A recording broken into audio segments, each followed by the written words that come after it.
Tama-tama, meron tayo ditong starter ng Yamaha FZ 150. Ito yung kanyang itsura. Ang problema nito, kaya ko ito nabuksan, nagkiklik pa naman siya, kaya lang ayaw niya nang tumuloy.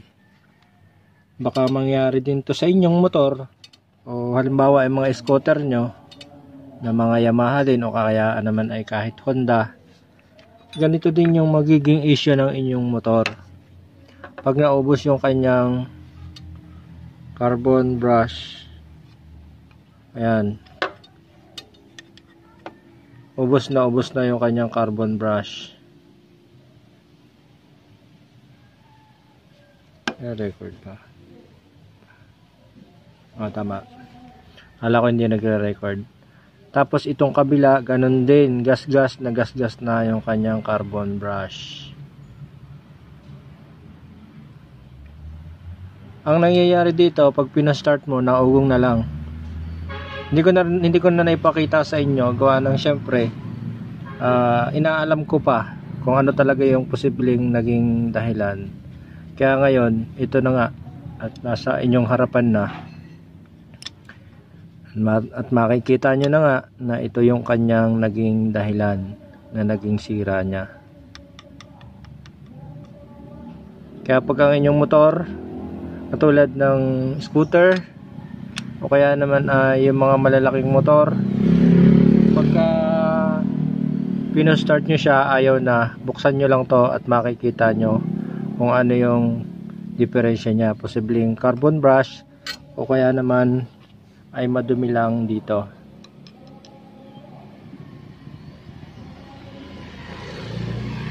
Ayaw. Yari. Ito, yan. Ito, baka madumi lang. Yan. Kaya siya naging madumi na. Gawa ng wala nang nakiskis sa kanya. Ubos na yung kanyang carbon brush. Dumi, oh. Grabe. So, lilinisin lang to. Tapos bubuuhin na natin to. Ang pagbubuo nito, mga boss, turo ko na din sa inyo para isahan na lang. Basta't ito ay lilinisin natin, tapos papalitan natin ng carbon brush. Tatanggalin natin to. Yan. Tapos ito lilinisin din. Tapos pagka nalinis yan, isasalpak na lang natin yan. Sa pagsasalpak, mga boss, meron siyang timing. May guhit yan dito. Yan. Kita nyo ba? Yan, meron yung guhit na ito yung guhit. Diyan yan itatapat. Dahil pagka ay nagkabaliktad, pabaliktad ang ikot nyan, hindi siya nakapit.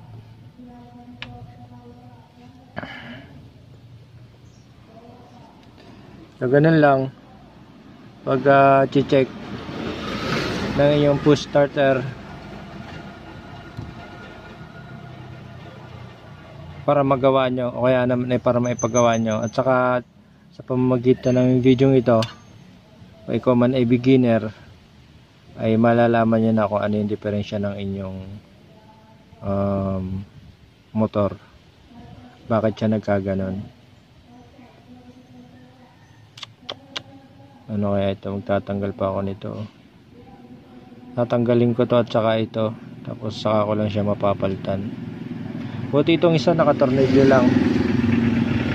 Nakatornilyo lang. Itong isa hindi, hinang talaga. Maghihinang tayo dito. Tanggalin ko lang to, mga boss, tapos babalikan ko kayo pag ito ay okay na.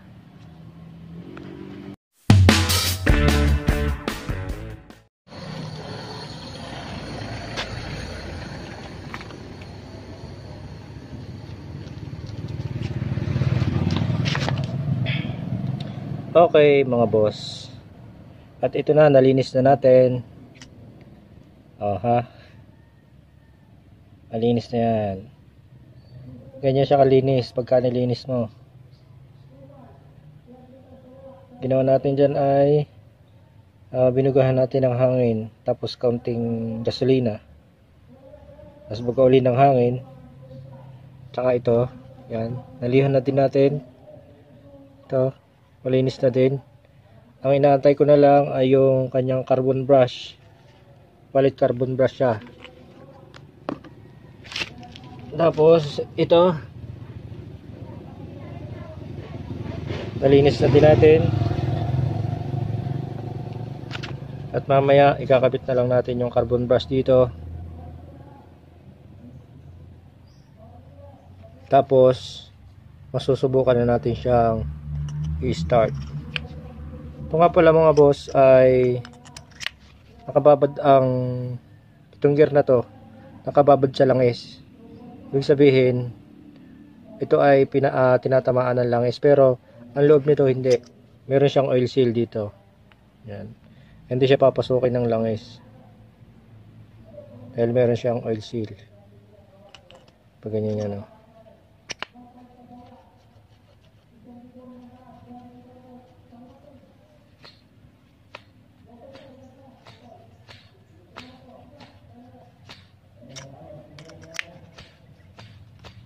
So antayin na lang natin yung carbon brush na pinabibili natin. Nakabit natin dito. Pakita ko na rin sa inyo pagkakabit mamaya. Antayin ko lang.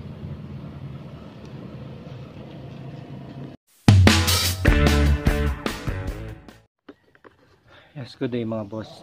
Kwentuhan ko lang kayo dito sa issue nitong aking motor na to. Ito ay matagal ko nang nararamdaman na nahina na yung kanyang pag start. Minsan ayaw na, minsan naman nagana. Ibig sabihin sintomas na yun na malapit na siyang masira. Hanggang sa nung isang araw, ayun, ayaw na. Halos isang linggo na siya na hindi ko nagagamit ang kanyang push start. Akala ko nga ang sira niya ay battery. Napagpalit na rin ako ng battery. Pero yung pinaltan kong battery, sira na din. Gawa ng sa ilaw, mahina na siya, madali na siyang nalulubat. Ibig sabihin, mahina na talaga yung battery. Nagkasabay-sabay na battery at saka yung kanyang starter. Bagay, 3 taon naman na sa akin tong motor na to. Kaya dapat lang naman na pagtan ko na siya ng push starter. So ayan, yun yung kwento dito sa motor na to kung bakit pinaltan ko na siya kung bakit nabuksan ko na siya.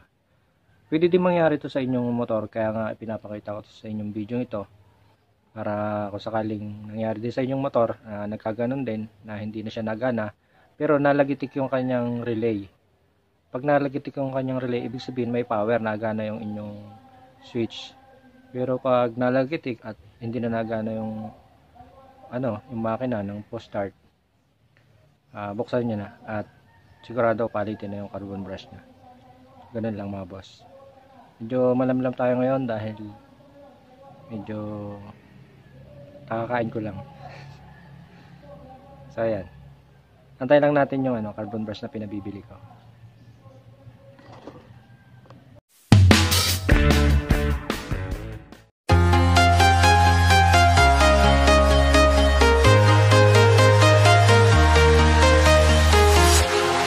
Walking alone, the streets are empty. The only thing I can see is my own silhouette. I'm getting stronger, step by step. The clock is ticking, but there's no time for regrets. I've been flying from town to town.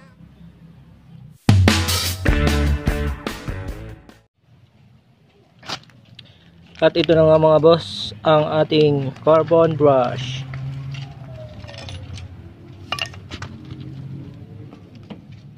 Alis na kayo?